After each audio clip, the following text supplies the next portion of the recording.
late 2025, after spending 18 months and drawing over 90 pages of my comic, I decided to delete everything and start over again. And in this video, I'm going to show you how to not do that. If you're new, I'm John, a comic creator from the UK, and you're a comic creator who just wants to finish their comic. And I love helping other comic creators do that, and that's exactly what this channel is about, so don't forget to subscribe. So how do you not waste 18 months of work and go through what I did?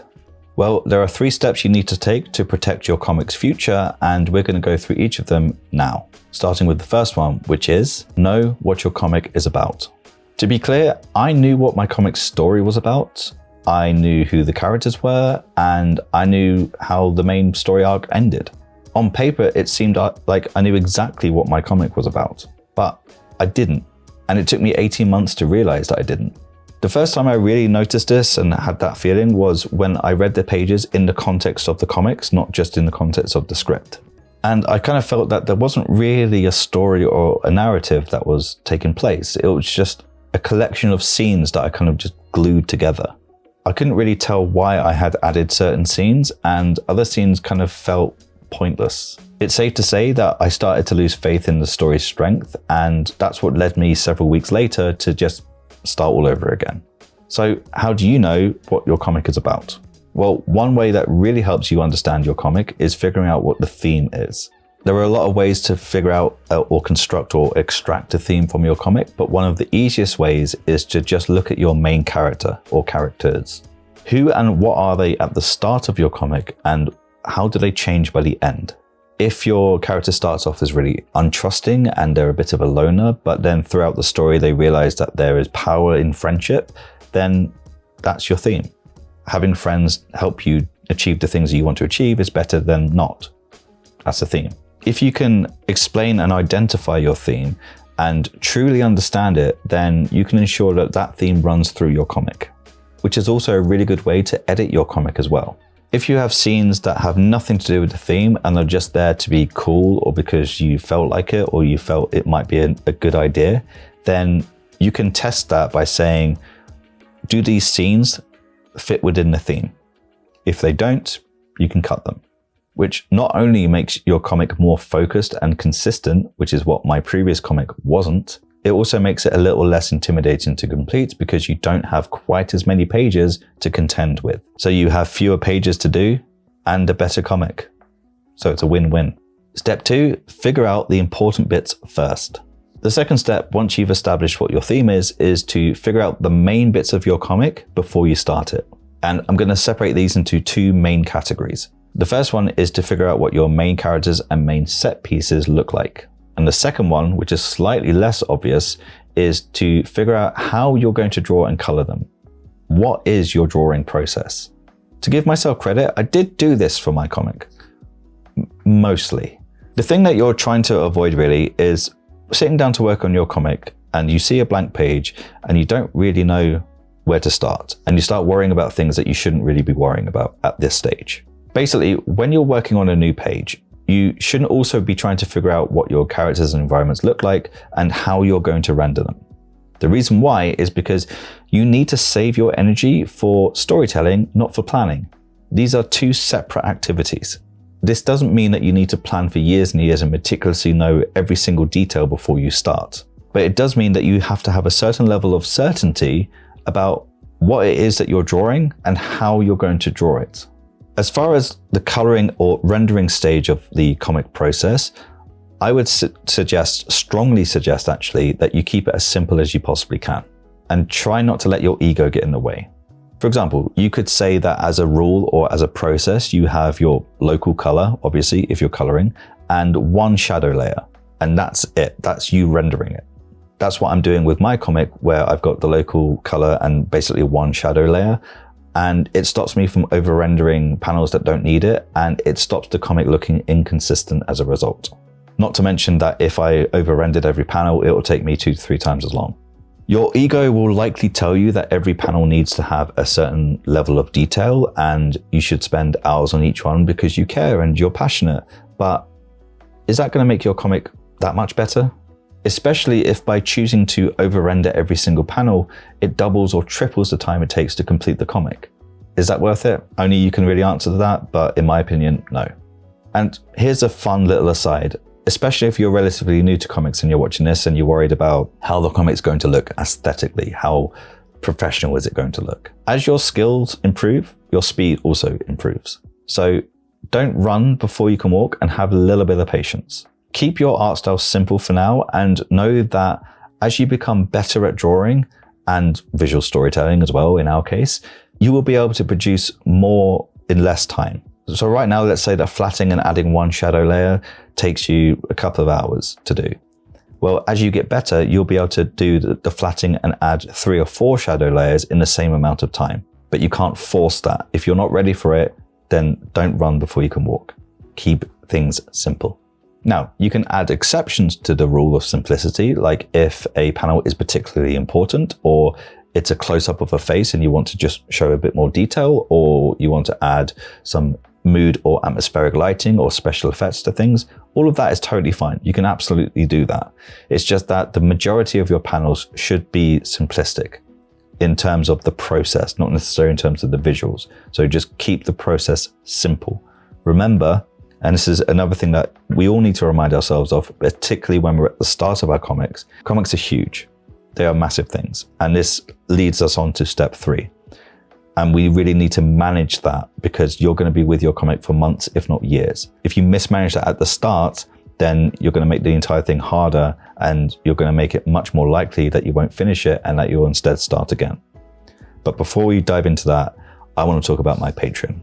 I've recently updated it and I've added in an additional tier. So if you need help with your comic, you need a bit of coaching, you need a bit of guidance, whatever it is, then check out the link in the description of this video. I've posted an FAQ on the Patreon, which I pinned to the top, which hopefully can give you a bit more of an idea of who this Patreon is for, whether it's for you or not. And I'd love it if you could check it out. Now, let's talk about step 3. The third step is to understand your scope. So we really need to try and understand what we're getting ourselves into when we're starting our comic. Comics look easy from the outside, I think. They're just silly little drawings and they're cute, fun characters that you're drawing in little tiny panels. Anyone can do that, which is true. Anyone can. Like, comics are extremely accessible and they're brilliant, but they're also extremely hard. And it's often not the drawing part that's hard. It's spending months and months and months on something that feels like it's never going to be completed. It's worrying that you're making the wrong choices, or that nobody's going to read it, or that people are going to laugh at you. These are the big challenges when it comes to comics. And if you've just started your comic journey, or maybe you're a few dozen pages in and you've hit your first wall, just trust the process. This is why it's really important to think about this stuff as close to the beginning of your comic as possible, because you don't want to be 18 months into it and realize that your process isn't working. My process for my original comic was to do all of the line work from the start to the finish, then go back to the start and do all the coloring. I felt that was the right decision at the time, because coloring is not my strong suit. I prefer to draw than to paint. But that turned out to be one of the biggest mistakes I could have made, because it made the comic feel twice as long than it actually was. Because I was completing it and felt like, oh, I finally finished. I've got to the end of the page, or end of the comic, sorry. And now I've got to go all the way back to the beginning and color it. And it feels like I'm just doing the same thing twice. So from personal experience, I wouldn't recommend doing that. Now I'm going through each page or each spread as one thing, seeing it through to completion, and then moving on to the next spread. Which brings me on to mistakes. You have to understand and accept that you're going to make mistakes. You're going to produce bad panels and maybe bad pages, maybe even bad scenes. And that's totally okay. It'll make you feel bad at the time, but it's okay. What you don't want to do is get stuck working and reworking the same page over and over again because you feel that you can do better this time. And you know what? If you did that, you probably would get better, and you probably would improve the page or the panel, whatever it is, if you work on it and then rework it and rework it. But will it be improved enough to justify spending an extra hour, day, week, month on your comic? I don't think so. The rate of improvement happens over years. So unless you're willing to rework a page for years, it's just not worth it. Instead, the best thing that you can do is accept that the panels and the pages that you've made are representations of who you were on that day. They don't represent you as an artist as a whole. So if you have a bad drawing day, or you create a panel that you realize a couple of days later, I could do better than that, That's fine. Do better than that. Just not on that panel. Do better on the next panel. That is the single best thing you can do, is to take all the things that you dislike about the comic that you're currently working on and apply it to the subsequent pages that you haven't done yet, not the pages that you have done. Because if you fret about all those things and you start to look at your comic in a negative way, or you start to think, I can do better, I can improve this, then you're much more likely to start it again, which you absolutely shouldn't do where possible. Now, I'm going to address the thing that you are probably thinking at this point. Didn't I admit to doing the thing that I'm telling you not to do?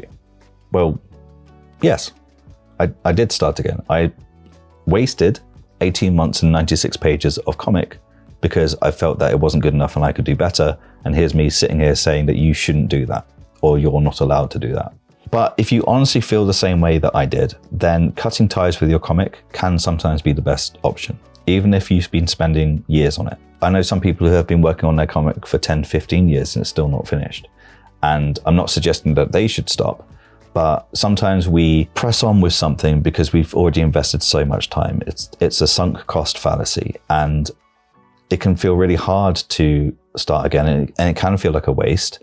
But if you genuinely feel that the comic you're working on just isn't what you thought it would be, and you genuinely feel that you can not only do a better job, but you can complete the comic quicker because you can apply everything you've learned to a brand new comic or a restarted version of the comic you're working on, maybe that is the best option.